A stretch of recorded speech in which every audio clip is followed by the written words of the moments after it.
It's the middle of May, so I figured it was a good time to do a new garden update. So this will be a tour of what's going on in the garden in the middle of May.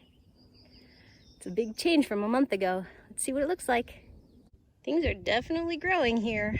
This is the tale of two gardens this month. So this is the right side garden, and this is where I've spent most of my time and attention.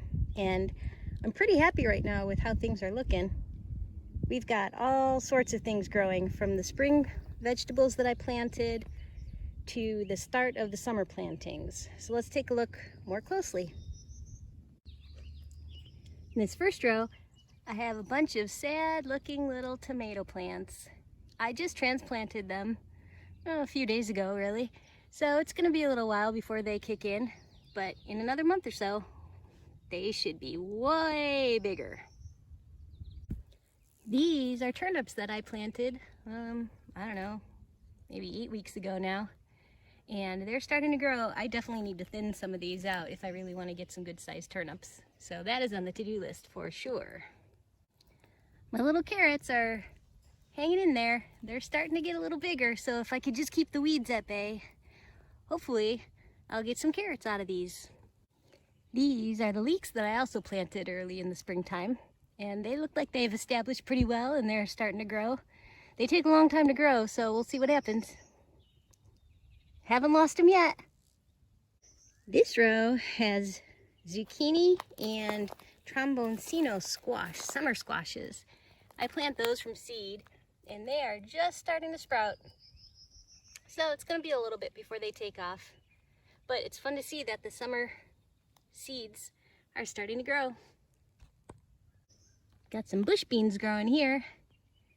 They look like they've started pretty well. Hopefully the Mexican bean beetle won't find them for a while. We'll see. I'm not holding my breath. And on this side, all these white pretty flowers. This is daikon radish that is now going to seed. I plant it just as a cover crop, so I'll leave them to break up the soil. But also, the pods are apparently edible. They taste kind of radishy. Oh, that's a skipper, I think. Yeah, so these flowers, when things go to seed, are pretty nice for the butterflies and the bees and such. And they're nice to look at. Here are my radishes, and I see a couple of them are starting to bolt, but only a couple. And I finally tried them. I cooked them, the radishes, because I don't like them raw, and they were delicious. So I'm gonna start pulling these and have these for dinner. Yum.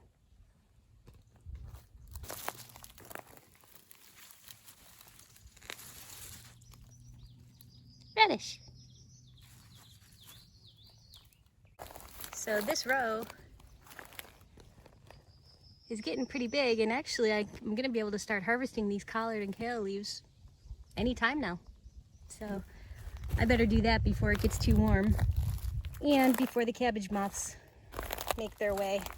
I've seen a few flitting around, so I'm trying to keep an eye on that, but it's hard to control those.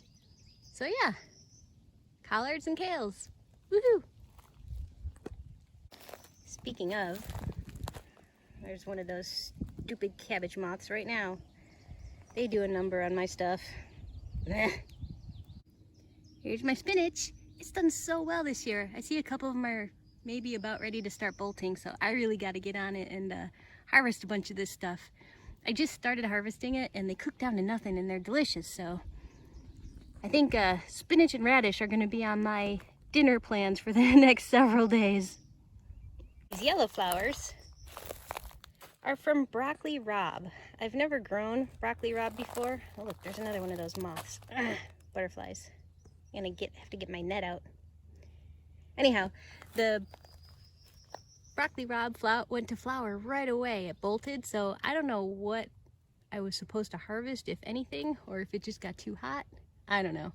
But I'm leaving it for the flowers because the little bugs and bees are enjoying them. Here's my row of potatoes, and they are getting big. It's actually time to hill them, so I'm gonna I have hay. I don't have a lot of soil laying around, but I'm going to hill them up mounded the hay all around them, and hopefully that'll encourage the potatoes to keep growing up the stems, and it'll keep them dark so they don't turn green from the sunlight exposure. That seemed to work the last year, so I'm gonna try doing that again. I planted some yard-long bean seeds along this trellis here. I see my trellis has come down. I gotta reset that. These yard-long beans are so pretty. They're long and purple, and they hang down from the trellis, so hopefully they will grow. This row looks like nothing's in there, but I just put in some seeds of orange butternut squash in this row. They haven't come up yet, but hopefully they will. And on this row, I've got my onions that I planted a while ago. These are the bulbing onions. And down the way, I've got some scallions and some beets. More tiny tomato plants in this row. The ones in the top are the Amish paste, and these are Rutgers slicing tomatoes. Again, I've still got to get the top post on to trellis them, but I've got a little time because they are still tiny. And over here, I just planted some bean seeds, some pole bean seeds, in front of more kale and collards. I was thinking maybe the pole beans will shade out the kale and collards in the high summer heat and help them last a little longer. I don't know, we'll see.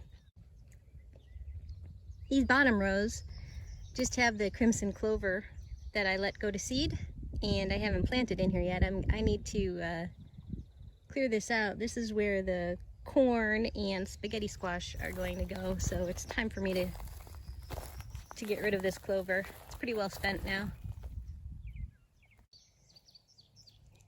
Here are the Jerusalem artichokes that started popping up last month, and they are continuing to grow. I'm really curious to see what they look like as they get bigger. Looks like my cucumber seeds are starting to pop up. Hooray! I love cucumbers. Unfortunately, the cucumber beetles love them too, so hopefully I'll get some this year. Last year was kind of a bust, but I'm always hopeful. Here's my asparagus patch. I'm done harvesting for the year, and I just I'm now letting them go to seed. The ferns grow really tall. I think I probably could have harvested once or twice more than I did. I'm still a little bit unclear on the rules for that, but they started getting less than a pencil thick was kind of my rule, to just let them grow, because then it regenerates and gives them strength for next year. And this year I'm going to try and tie up these ferns because they get so big and then they just fall over. But the asparagus was really tasty when I had it. So that's this side of the garden. All in all, I'm actually pretty happy with how things are growing over here. All I've got left is to put in a few more pepper plants, and then the spaghetti squash and the corn down there, and then I'll just, oh, and peanuts. I have a row of peanuts to put in still as well. And then I'll just fill in any gaps of things that haven't grown with some new seeds. But yeah, so far so good on this side. This is the good side. Let's go over to the other side now. This will be my second in the tale of two gardens. We'll cross over my sea of wood chips here and go take a look at the other side. Side note, not sure if you've ever seen this before, but this is hairy vetch. It makes these really pretty purple flowers. It's a great cover crop, but just don't let it go to seed because it'll be hard to get rid of it. It's very viney, but it's awfully pretty.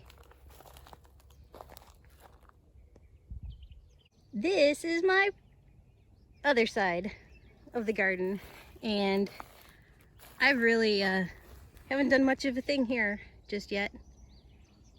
It needs a lot of work. And this is going to be my task for the next couple of weeks, is to get this all settled. I think I have my work cut out for me.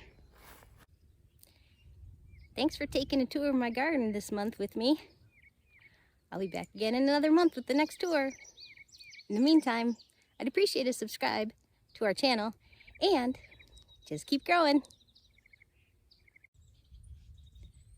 I figured I'd harvest my dinner while I was out doing the garden tour for the month.